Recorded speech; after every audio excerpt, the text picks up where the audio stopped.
ಪ್ರತಿಯೊಬ್ಬ ನಾಗರಿಕರ ಕರ್ತವ್ಯ. ಇಂಥ ಒಂದು ಕಾರ್ಯಕ್ರಮದಲ್ಲಿ ಯಾವುದೇ ಒಂದು ಜಾತಿಗಾಗಲಿ, ಯಾವುದೇ ಒಂದು ಸಂಘಕ್ಕಾಗ್ಲಿ, ಮತ್ತೊಂದಕ್ಕಾಗ್ಲಿ ಅವ್ರು ಸೀಮಿತ ಆಗ್ತೇನೆ ಸರ್ವ ಜನಾಂಗದ ಶಾಂತಿಯ ತೋಟ ಆಗ್ಬೇಕಂತ ಹೇಳಿ ನಮ್ಮ ಕುವೆಂಪುರವರು ಹೇಳಿದ್ರು. ಅದೇ ರೀತಿಯಲ್ಲಿ ಸರ್ವ ಜನಾಂಗದವರು, ಸರ್ವ ಧರ್ಮದವರು ಈ ಒಂದು ಜಯಂತಿಯಲ್ಲಿ ಭಾಗವಹಿಸಿ ಅವ್ರಿಗೆ ಒಂದು ಗೌರವವನ್ನ ಕೊಡುವಂತದ್ದು ನಮ್ಮೆಲ್ಲರ ಕರ್ತವ್ಯ. ಅದನ್ನ ಮಾಡಿದ್ದೆ ಆದಲ್ಲಿ ನಿಜಕ್ಕೂ ಕೂಡ ನಾವು ದೊಡ್ಡ ಮಟ್ಟದ ಕೊಡುಗೆಯನ್ನ ಕೆಂಪೇಗೌಡರಿಗೆ ಕೊಟ್ಟಂತೆ ಆಗುತ್ತೆ ಅಂತಕ್ಕಂಥ ಮಾತನ್ನ ನಾನು ಈ ಸಂದರ್ಭದಲ್ಲಿ ಹೇಳೋದಕ್ಕೆ ಇಷ್ಟಪಡ್ತೇನೆ.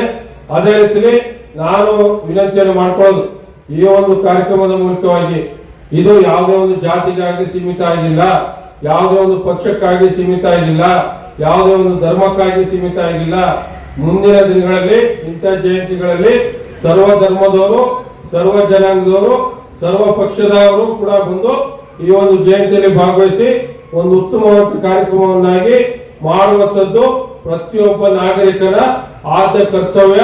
ಅದನ್ನ ಖಂಡಿತ ತಾವೆಲ್ಲ ಮಾಡಬೇಕು ಅಂತಕ್ಕಂಥ ನಿಟ್ಟಿನಲ್ಲಿ ನಾನು ಈ ಒಂದು ವೇದಿಕೆ ಮೂಲಕವಾಗಿ ಈ ಕ್ಷೇತ್ರದ ಒಬ್ಬ ಪ್ರತಿನಿಧಿಯಾಗಿ ನಿಮ್ಮೆಲ್ಲರ ಸೇವಕರಾಗಿ ನಾನು ಈ ಸಂದರ್ಭದಲ್ಲಿ ಅತ್ಯಂತ ಗೌರವಪೂರ್ವಕವಾಗಿ ಮನವಿಯನ್ನು ಕೂಡ ಈ ಸಂದರ್ಭದಲ್ಲಿ ನಾನು ಸಲ್ಲಿಸ್ತಾ ಇದ್ದೇನೆ.